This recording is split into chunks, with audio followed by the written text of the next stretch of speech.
مفتی مبشر راشد ندوی کے لیکچرز اور سپیچز سننے کے لیے چینل کو سبسکرائب کریں۔ بسم اللہ الرحمن الرحیم نحمده ونصلی علی رسولہ الکریم اما بعد۔ عزیزان محترم، آج کل سوشل میڈیا پر جس طرح حضرت معاویہ رضی اللہ عنہ کی شان میں گستاخیاں کی جا رہی ہیں، وہ بہت ہی افسوسناک امر ہے۔ جس کو دیکھو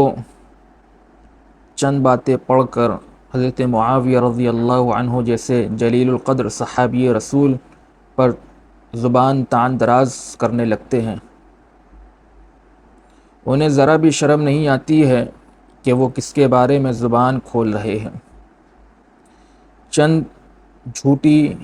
موضوع روایات کا سہارا لے کر حضرت معاویہ رضی اللہ عنہ کی تنقیص کی جا رہی ہے۔ یہ بہت ہی افسوسناک امر ہے،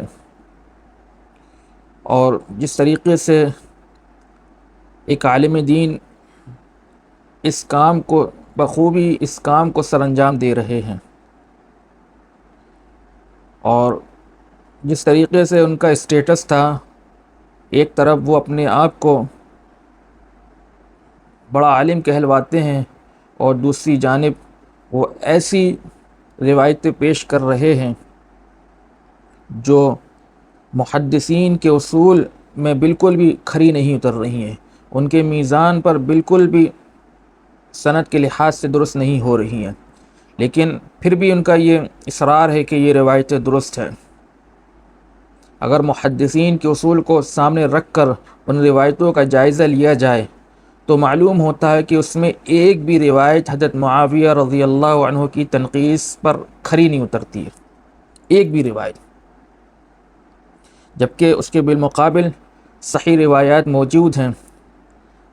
بڑے بڑے صحابہ رضوان اللہ علیہم اجمعین کا حضرت معاویہ رضی اللہ عنہ کے بارے میں جس طریقے سے ان لوگوں کی آراء موجود ہیں، وہ بھی صحیح روایتوں سے ثابت ہیں۔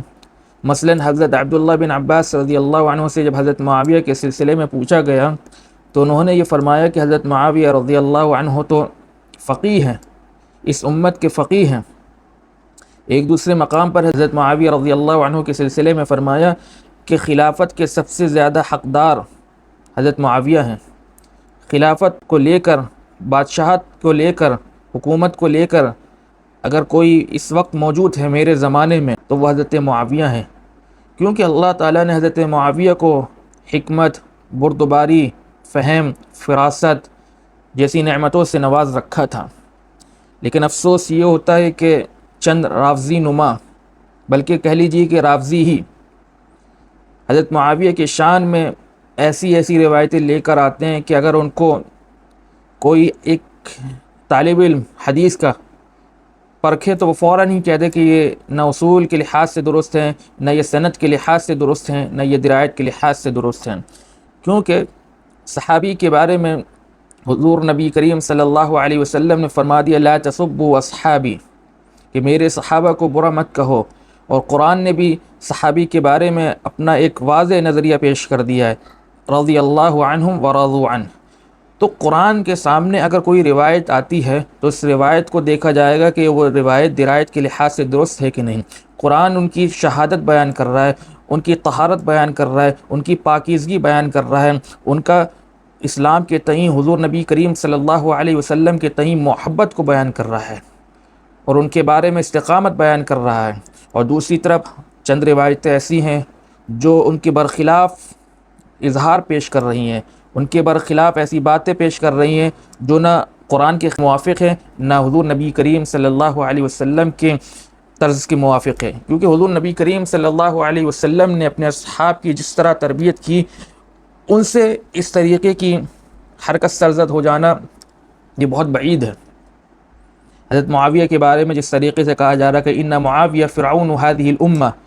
کہ معاویہ رضی اللہ عنہ نعوذ باللہ اس امت کے فرعون ہیں،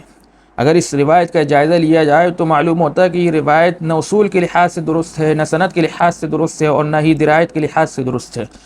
تمام طرح سے یہ روایت درست نہیں ہے، لیکن پھر بھی اس کو پیش کیا جا رہا ہے اور اس پر اصرار کیا جا رہا ہے، تو بڑی ہی افسوس کی بات ہوتی ہے۔ اس سلسلے میں لوگوں کو سمجھ لینا چاہیے کہ صحابی کے سلسلے میں جو بھی روایت آئے گی اور جس میں صحابی کی تنقیص ہوگی وہ تمام روایات مسترد کر دی جائیں گی، ان روایت کی کوئی حیثیت نہیں ہے، کیونکہ قرآن نے ہمیں اصول دے دیا ہے۔ جب قرآن نے ہمیں اصول دے دیا تو اس کے مقابل میں جو بھی روایتیں آئیں گی، کیونکہ وہ روایتیں جو آ رہی ہیں وہ راوی کے تھرو سے آ رہی ہیں، راوی کے ذریعے سے آ رہی ہیں، براہ راست حضور نبی کریم صلی اللہ علیہ وسلم ایسی بات نہیں کہہ رہے ہیں۔ لہٰذا جب راویوں کو پرکھا جاتا ہے، ان کو دیکھا جاتا ہے تو معلوم ہوتا ہے کہ اس میں کوئی کذاب راوی ہے، کوئی وضاع راوی ہے، کوئی ایسا راوی ہے جس کی نسبت یہ کہا جاتا ہے کہ وہ رافضیت میں ملوث تھا، اس کے بارے میں کہا جاتا ہے یہ غالی تشیع تھا۔ تو ایسے راوی حضرت معاویہ کی شان میں گستاخیاں کرتے ہیں، اور وہ راوی جو کوفہ کی طرف نسبت کرتے ہیں اپنے، وہ راوی جب حضرت معاویہ کے سلسلے میں روایتیں لے کر آتے ہیں اور اس میں حضرت معاویہ کی تنقیص ہوتی ہے اور اس میں حضرت معاویہ کے مصالب بیان کیے جا رہے ہیں، تو سمجھ جائیے کہ وہ روایتیں کسی درجے درست نہیں ہیں۔ لہذا یہ سمجھ لینا چاہیے کہ صحابیوں کے بارے میں، اصحاب محمد صلی اللہ علیہ وسلم کے بارے میں جتنی بھی تنقیصات احادیث کے اندر موجود ہیں، روایتوں کے اندر موجود ہیں، وہ کسی بھی طرح درست نہیں ہیں۔ اور اسی طریقے سے اگر ہم دین کو سمجھنا چاہتے ہیں تو ہم اسلاف کے ذریعے سے سمجھیں گے، اور اسلاف کا اس بارے میں نظریہ یہ ہے کہ حضرت معاویہ رضی اللہ عنہ بلکہ تمام صحابہ رضوان اللہ علیہم اجمعین عدول ہیں۔ تمام صحابہ، کل الصحابہ عدول، تمام صحابہ عدول ہیں۔ ان کی صداقت، ان کی پارسائی، ان کا تقدس، اس کے بارے میں امت کا اجماع ہے، علماء امت کا اجماع ہے اس سلسلے میں، اور سب کا یہ کہنا ہے کہ صحابی رسول رضوان اللہ علیہم اجمعین یہ ایسے لوگ ہیں جو شریعت کے سلسلے میں کسی بھی طرح سے ایسی حرکتوں میں ملوث نہیں ہیں جس کے بارے میں ان کی شان میں تنقیص کی جائے۔ تمام امت کا اس بات پر اتفاق ہے کہ تمام صحابی عدول ہیں۔